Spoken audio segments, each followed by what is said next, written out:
Station येथे वाहनांचा अपहार किंवा वाहनांच्या संदर्भात फसवणुकीच्या अनुषंगाने गुन्हा दाखल होता, ज्याचा तपास गुन्हे शाखा घटक 5 चे सहाय्यक पोलीस निरीक्षक शरद पाटील, पोलीस निरीक्षक सलील भोसले आणि त्यांची टीम एसीपी शेखर बागडे यांच्या परीक्षणामध्ये करत आहे. ज्या गुन्ह्यामध्ये संदीप शेट्टी राहणार उलवे, नवी मुंबई याला अटक करण्यात आली आहे. त्याच्याकडून एकूण 32 वाहने, जवळपास 2,44,40,00,000ची वाहने जप्त करण्यात आलेली आहेत. संदीप शेट्टी हा सध्या न्यायालयीन कोठडीमध्ये आहे आरोपी.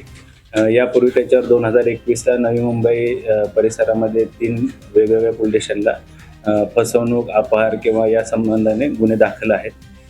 याची मोडच अशी आहे की हा फिर्यादी किंवा जे तक्रारदार आहेत त्यांची वाहनं भाड्यानं देतो किंवा अधिक तुम्हाला भाडं देतो अशी फसवणूक करून त्यांच्याकडून वाहन घ्यायचा. सदरचे वाहन तो इतर इसमांना गहाण ठेवायचा किंवा ते परस्पर त्याची विक्री करून जास्तीचे पैसे स्वतःसाठी किंवा स्वतःच्या फायद्यासाठी घ्यायचा, अशी त्याची मोडच आहे. यापूर्वी या आरोपीनं अशा सेम प्रकारचे गुन्हे केलेले आहेत, ज्यामध्ये 2021ला नवी मुंबईच्या वेगवेगळ्या पोलीस स्टेशनला त्याच्यावर गुन्हे दाखल. प्रायव्हेट गाड्या आहेत, टुरिस्ट गाड्या आहेत?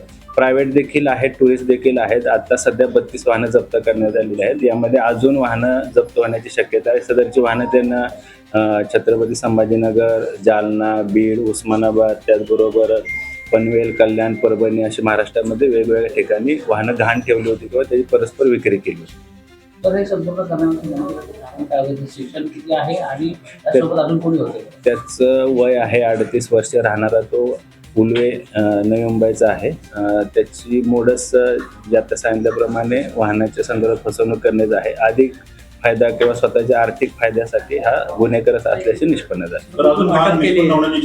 अजून वाहनं निष्पन्न होण्याची शक्यता आहे. तर याच्यासोबत अजून काही साथीदार आहेत का? सध्या प्राथमिक तपासामध्ये हा आरोपी निष्पन्न झाला आहे. त्याचे अजून कोण साथीदार आहेत का, त्या अनुषंगाने आम्ही अधिक तपास करत आहोत.